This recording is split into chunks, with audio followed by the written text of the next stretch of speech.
What's up everybody, it's your boy Steve here from the Playbook, and for today's video we're going to go over the college baseball players that have been rising their draft stock throughout the entire college playoffs.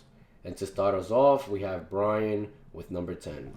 What's going on, y'all? It's your boy Bryan, and I'm gonna start us off with number 10. And I have Zack Royce, right-handed pitcher from UTSA. This guy is absolutely disgusting. Royce has been the ace of a UTSA team that's been crashing the party this year. He's got a bulldog mentality on the mound and a wipeout starter that's a legit outpitch at the next level. His fastball sits in the low 90s, but it plays because of his command and confidence, in which, you know, in the next level, that's all that matters.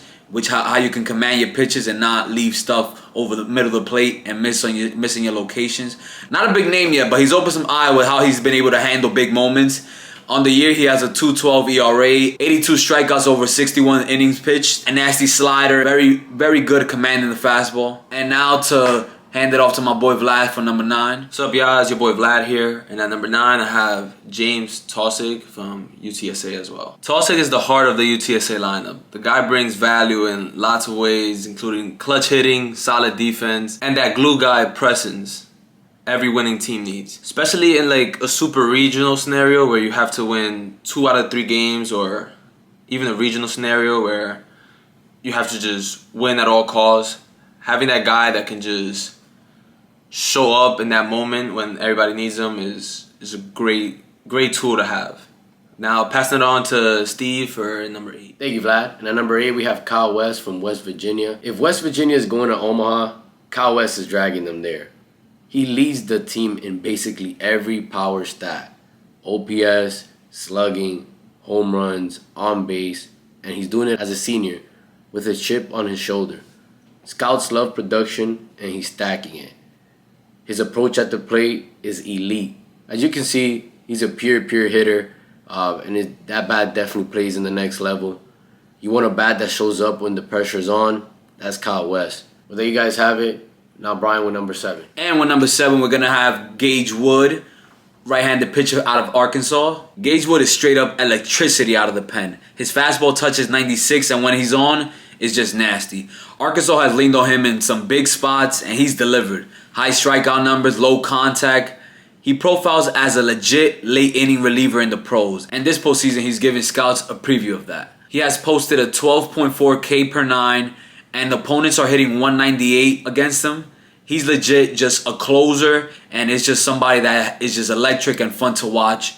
And back to number 6 with Vlad.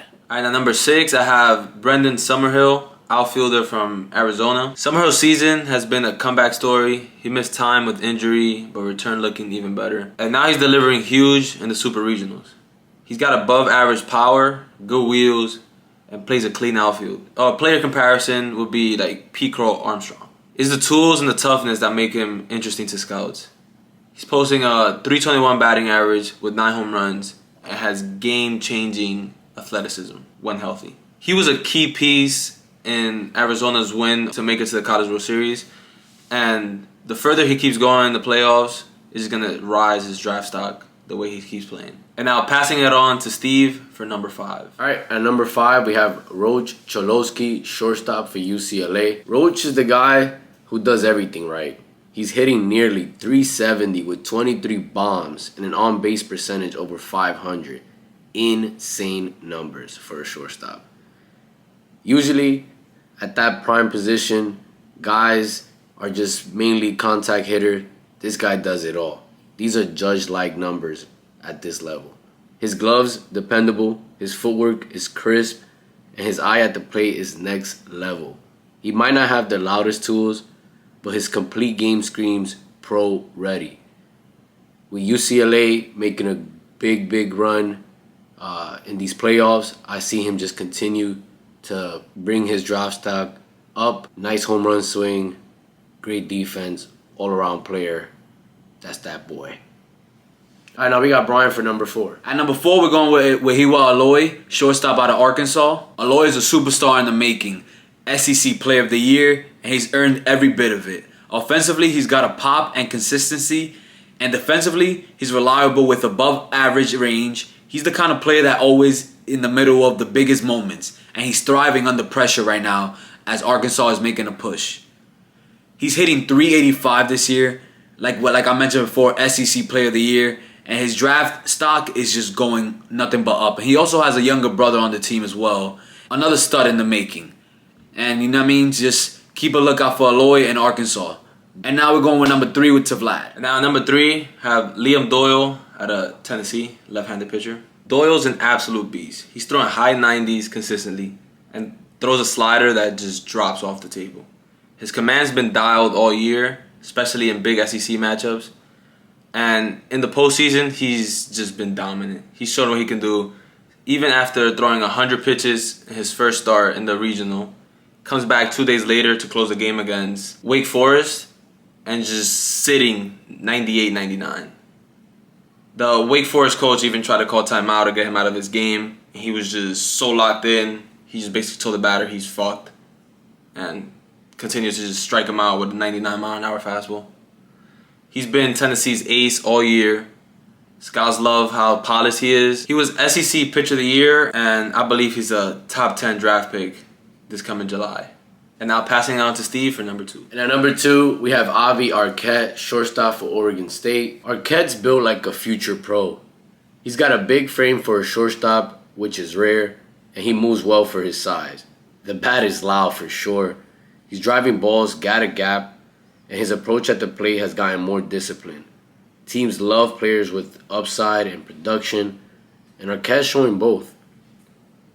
He's slashing .345 average, 13 home runs.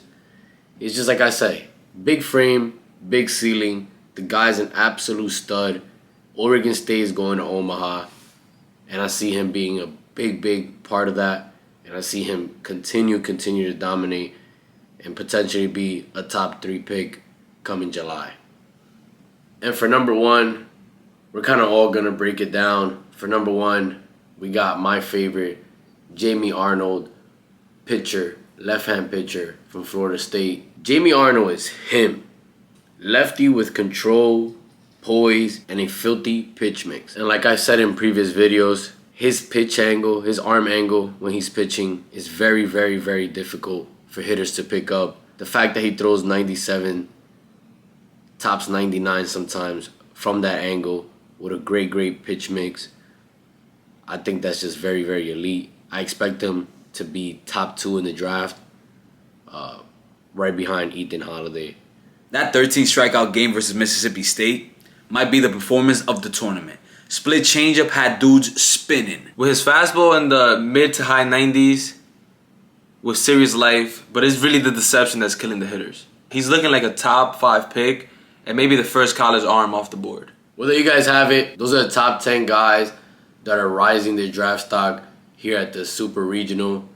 Some of them, by the time this is uploaded, may be out the Super Regionals, but what they did is unforgettable. And I know the scouts took notice. Let us know down in the comment section who you guys think is rising the fastest and who we may have snubbed. And make sure to like, comment, subscribe to the Playbook for more baseball content, draft breakdowns, and hot takes all season long. Thank you for watching, and we'll see you in the next one.